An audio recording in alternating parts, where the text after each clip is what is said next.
Hi there, Sanbonani Molweni. Welcome to Fix Channel. If you're new here, please subscribe before the end of the video. If returning, thank you for love and support. I appreciate you. Inkinga zasineziningi. Yabo eSunset kuzo zisigaxa after sigaxa, idrum after drum. Nakhu-ke guys enikhohlwayo. Abanye benu bathi uSneh wenza ngamabomu ukuthi afike nomngani ufuna ukuprovoke uMpilo. Yima wo. Yima ngichazele. Kwenye episode uSneh nalomngane afike naye bebehleli phansi. uSneh enza lento le egonyuluka ukuventa. Ukuthiwa ukuventani? Khona lokho wa social media.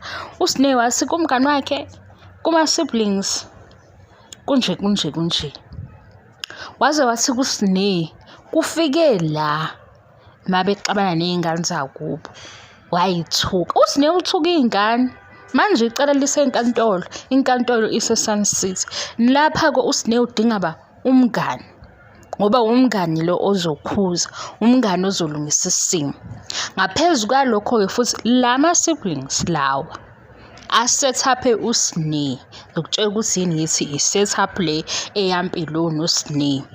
Season 1 le yokuthi uMpilo uyazitshela uyiprincess uyifake yashiwo yena. Yazi uMpilo wasaba ini? Wasaba ukuthi yena mawukuthi uyazi ukuthi kusho uSneh aye kuSneh aqonde kuSneh.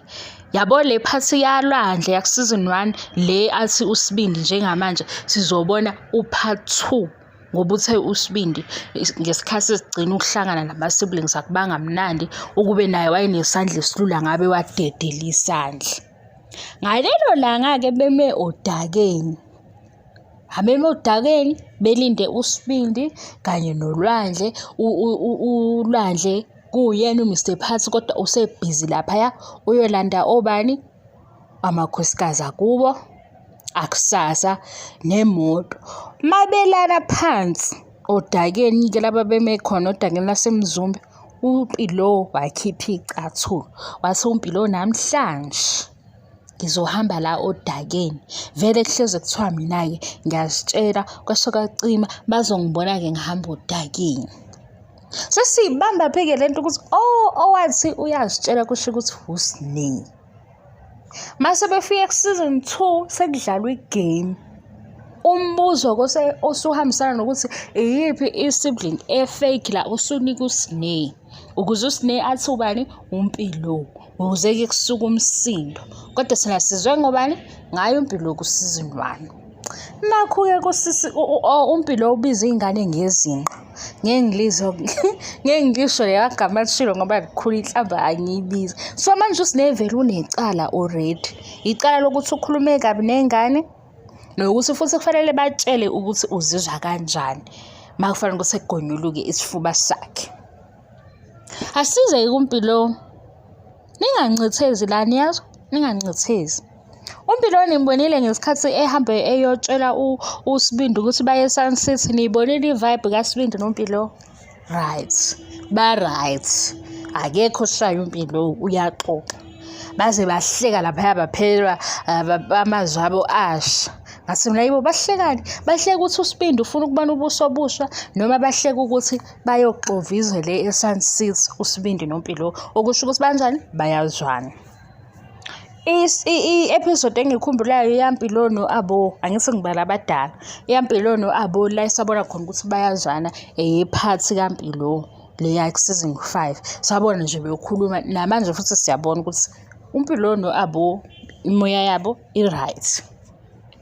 NoLwandle uLwandle wenzela ubani i-surprise party uMpilo obe organizer futhi noLwandle ukhuluma ukusondela kwakhe kuLandle kuyakhomba ukuthi umjwayele kodwa noma engamjwayeli kakhulu kodwa uSibindi noAbo hana inkinga nabo noLwandle. Kufike kuSneh. uSneh akanasizathu sokuthi avele asukeleke athi uma engena endlini kukhona uMpilo uyathula. Akanasizathu sokusho lokho. Useke wawaqamba khona manje uSneh kule show izingane zesithembu kabili. Kodwa le ayisho ngoMpilo asikho isizathu. ake siyikhiphe ukuthi iyiphi episode lesike sabona khona uSine noMpilo bexoxa. Ayikho ngaphandle kwa first episode la uMpilo athi ukhipha khona uSine ukuze bekhulume, wasembuza ngokuthi uyazitshela yini, ukusho ukuthi uMpilo yena uyazi ukuthi uSine wathi uyazitshela, noma uyazi ukuthi uSine ubona ukuthi uyazitshela kodwa akakazi ukuthi ambuze kanjani.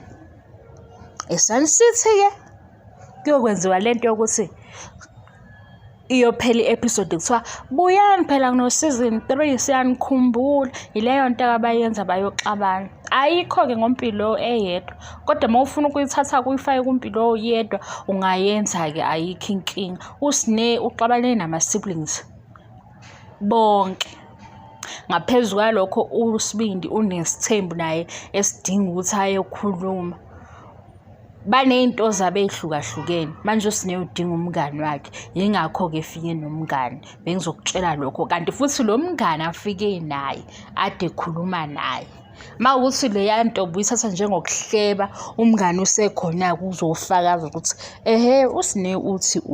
Osesayidini likaSine njengoba siye-Sun City umngani kuphela, ngoba uMpilo lo mmemile uSine umtshele ukuthi uyifake. uMpumelelo unezakhe.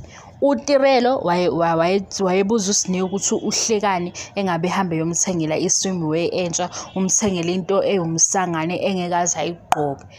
Masilandela ngoka season 1 siza kule episode esakuyona idrama abayilethayo, ukushisa.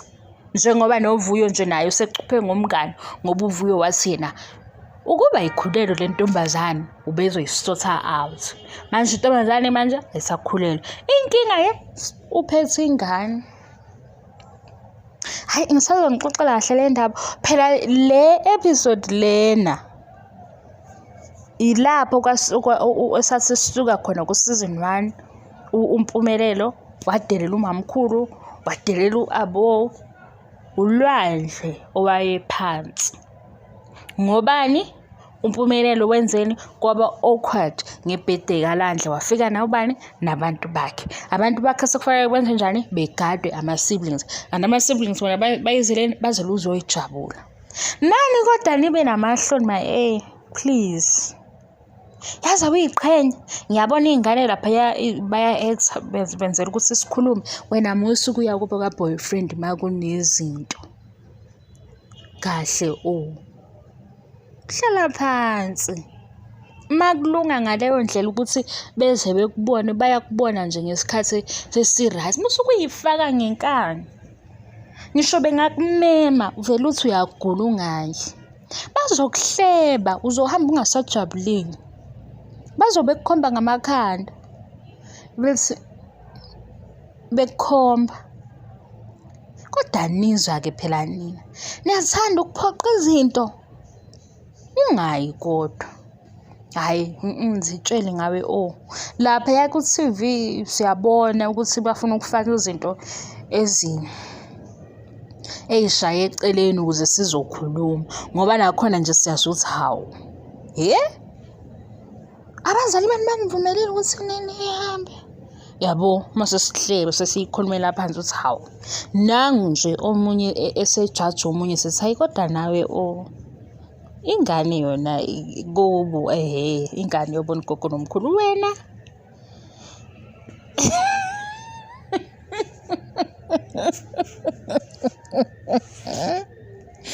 Ngelinye ilanga abanye bethu bayofisa ukungishaya ngoba ngiyasho ukuthi yabo ngale show asikho honest, siyaxoxa nje ukuthi siyikha phezulu. Bengizonichazela ngoSine ukuthi uSine umbizeleni umngane.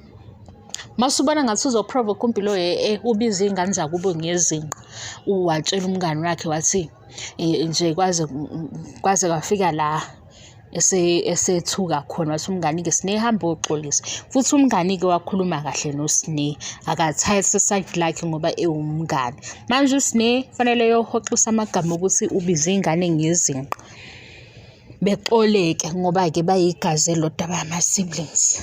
uVuyo-ke yena ufuna umngane ozothi ngiqandeni ngibambeni, embambe kumngane ngoba uthi uVuyo ku-season 1 yabo nje kuba kakhulelwe. bengizomlungisa. Manje kusefike nengane-ke ngeke sisayibona-ke i-wrestling. Bye bye guys, bye.